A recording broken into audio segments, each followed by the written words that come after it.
The night my younger sister walked through our parents' front door in Oakville, I felt something I hadn't felt in years. Pure, uncomplicated joy.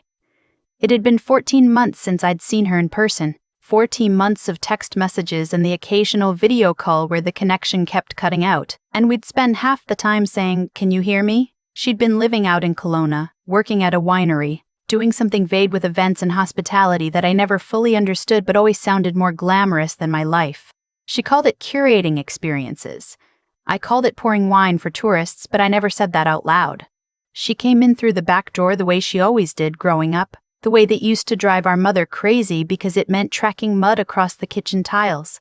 She was wearing a cream-colored blouse and her hair was shorter than I remembered, and standing just behind her, holding a bottle of Okanagan Riesling and looking slightly overwhelmed by the noise, was a man I'd never met.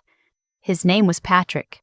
She'd mentioned him exactly once, maybe 6 weeks before Christmas, in a text that said, "Met someone, early days, don't make it weird." I had not made it weird. I had respected the boundary. I had told exactly 2 people, my husband and my best friend, and I considered that a personal victory. Patrick was tall, early 40s, salt starting to show in his dark hair. He shook my father's hand with both of his, which my father later told me he appreciated. He brought the wine, helped clear plates without being asked, laughed at my uncle's terrible hockey jokes. By the time we sat down to dinner, I had already decided I liked him. My husband had not yet decided anything. My husband, I'll call him by what my sister always called him, which was just the Mountie. Even after he'd left the RCMP and gone into federal investigations, had a way of watching people that I'd gotten used to over 8 years of marriage, but that still sometimes unsettled me when I noticed it in public. He wasn't unfriendly. He smiled, he engaged, he asked Patrick about the drive from the airport and whether he'd been to Ontario before. But there was something underneath the conversation that I recognized, a kind of careful attention. I noticed it around the time my sister was telling the story about the winery's harvest festival, gesturing with her fork the way she always did when she got excited. Patrick was laughing, one arm draped over the back of her chair, and my husband was refilling his water glass, not looking at anything in particular, his face perfectly relaxed. That was the face. That was the one I knew. After dinner, the men moved to the living room, and my mother and I did the dishes the way we always did, even though the dishwasher was right there and perfectly functional. Because some habits are older than appliances, my sister sat on the counter the way she'd done since she was 12, picking at the leftover roasted potatoes. "So?" she said. "He seems lovely," I said. "But?" "No but." She gave me a look that said she didn't believe me, which was fair because I wasn't sure I believed myself. I just didn't have a but yet.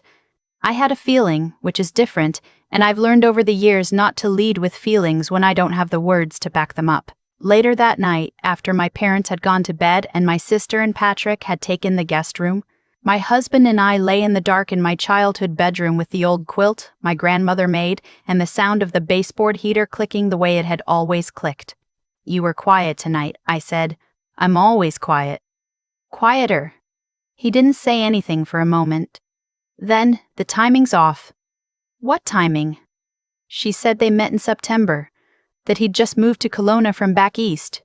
I turned over to look at him in the dark. Okay. He mentioned tonight that he'd been to the winery for a tasting in July. That's how he knew about the Riesling. I waited. "Those are 2 different stories," he said. "Not big ones, not the kind of thing most people catch, but they don't match." I lay there for a while after that, listening to the heater click. I told myself it was nothing. People mix up timelines all the time, especially when they're nervous, especially when they're meeting a girlfriend's entire extended family over roast chicken and a card game that had gone until 11. I had mixed up timelines. I had told the story of how my husband and I met 3 different ways over the years, depending on who was asking.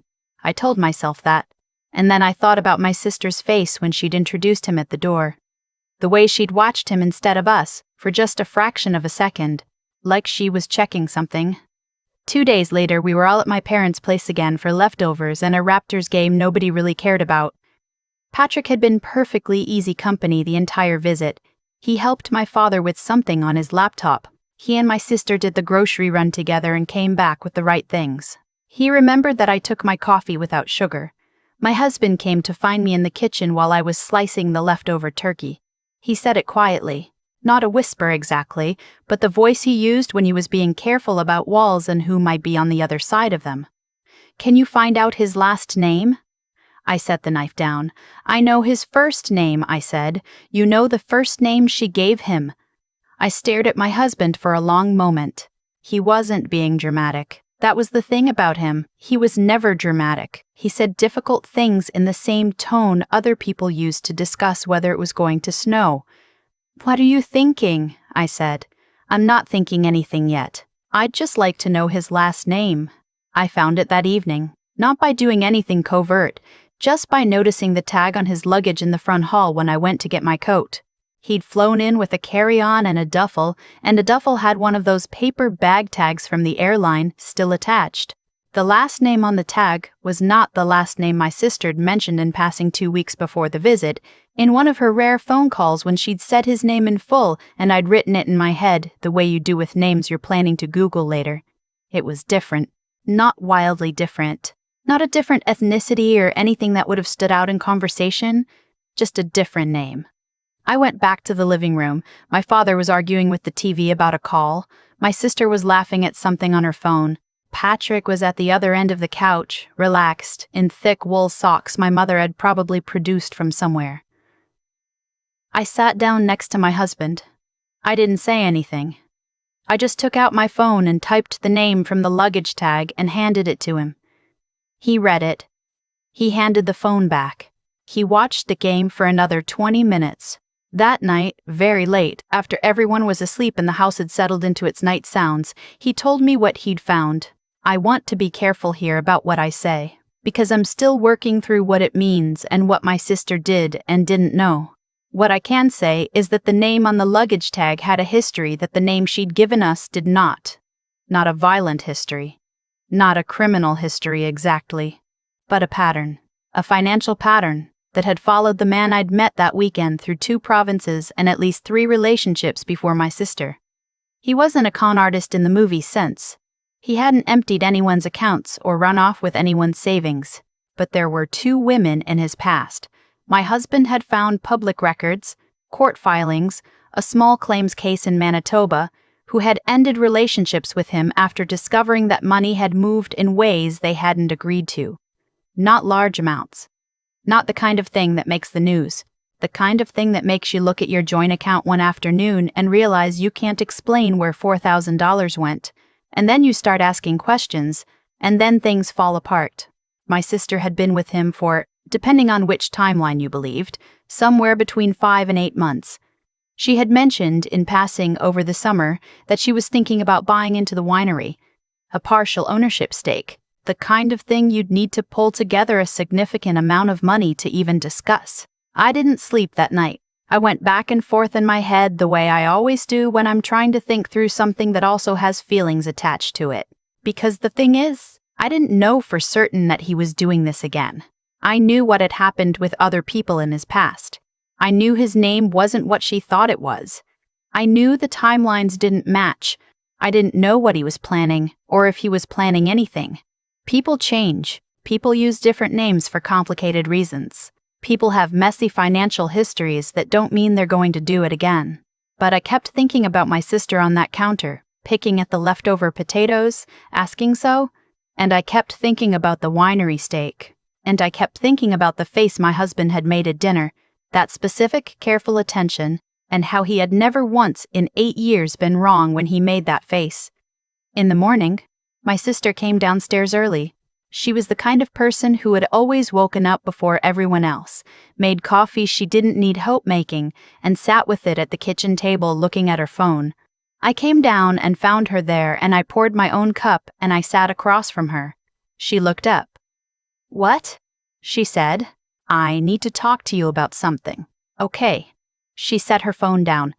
That alone told me she knew it was serious. She never set her phone down voluntarily. I didn't know how to start. I'd practiced in the dark for 3 hours and every version felt wrong. So I just started with the luggage tag. I told her what I'd seen. I told her the name was different. I watched her face. She didn't look surprised. That was the first thing that broke my heart a little. She didn't look surprised, she looked braced. Like she'd been waiting for someone to bring it up and had been hoping they wouldn't. He explained that, she said. Okay. He changed it years ago, family stuff. It's not a secret, I know about it. Okay, I said again. And the timeline, when you met? She was quiet. He mentioned at dinner that he'd been at the winery in July. You told me September. We met properly in September. She was picking at the edge of her coffee mug. He'd come through in July, but we didn't really talk. All right, why are you? She stopped. She looked at me. Did he run a background check?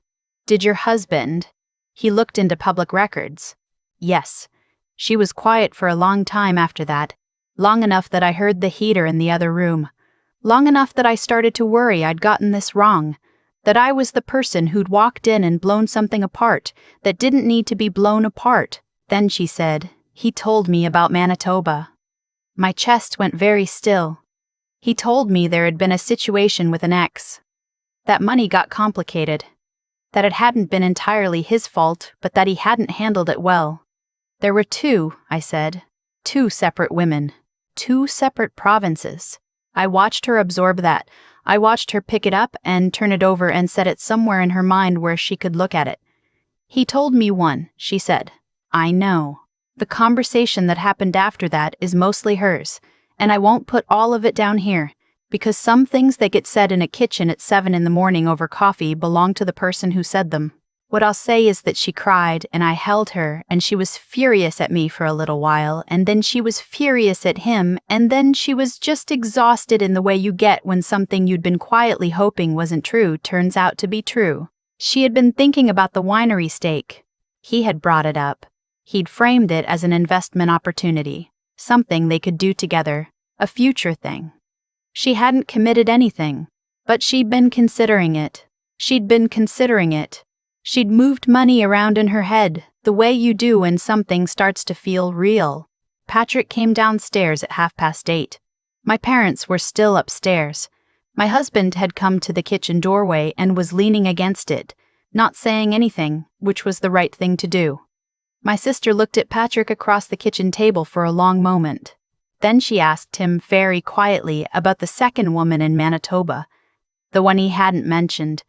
He went still in the particular way people go, still when they've been caught not in a lie exactly, but in a version of events that had been carefully edited. He tried to explain. He said it was complicated. He said the second situation had been mutual. He said the legal filing had been the other party being vindictive. He was calm about it, which was almost worse than if he'd gotten upset. He had practiced this version too. My sister listened to all of it. Then she said, I need you to leave today instead of tomorrow. He started to say something about his flight, about the booking. I'll cover the change fee, she said. Please just go. He left by 11. My father, who had come downstairs to find all of this in progress, shook his hand at the door with the same two-handed grip he'd used 2 days before. Because my father is that kind of man, and said it had been nice to meet him, and meant it. In the way that Canadians sometimes mean the polite thing even when they're thinking something else entirely. After the cab had gone down the street, my sister sat in the living room with a cup of tea she didn't drink. My mother sat next to her. I sat on the other chair. I knew something was off about the name, my sister said. He explained it, and I believed him. Or I believed him enough. My mother didn't say anything judgmental. She is not that kind of mother. Sometimes, my mother said, we believe what we want to be true long enough to see if it stops being possible. That's not stupidity, that's hope. My sister was quiet for a while. Then she said, I really liked him. I know, I said. He was good at it. I know. She looked out the window at the street. There was still snow on the lawns across the road, the crusty gray kind that lingers in Ontario long after you're tired of looking at it. She pulled her knees up under the blanket my mother had draped over her. How did he know? She asked. Your husband. I thought about how to answer that.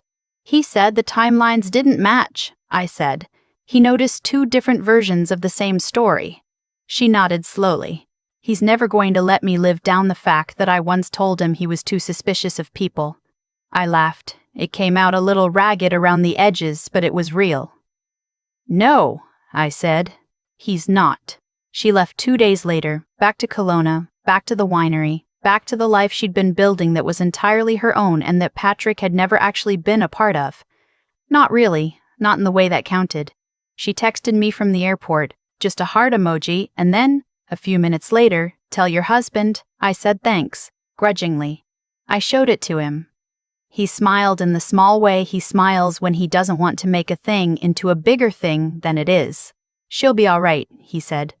"I know she will," I said. And I meant that. I knew she would be all right the way I always know things about her, not because I have any proof or any history that would hold up in a courtroom, but because she's my sister, and she got out of the car before it went off the road. And sometimes, that is enough. What I think about now, when I go back over that weekend, is not Patrick and whatever it was he had planned, or might have planned, or told himself he wasn't planning. I think about my sister on the kitchen counter on the first night, picking at the potatoes, asking me so, and I think about how I said he seems lovely and no but. I had a but. I just didn't have the words for it yet. I'm glad someone in our family did. I've thought a lot about what my mother said that morning, sitting on the couch with my sister wrapped in that old blanket.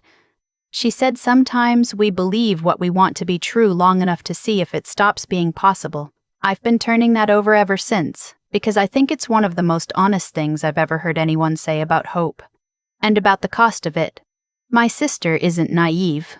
That's the thing I want to be clear about, because I think when a story like this gets told, there's a tendency to frame the person who was deceived as someone who should have known better.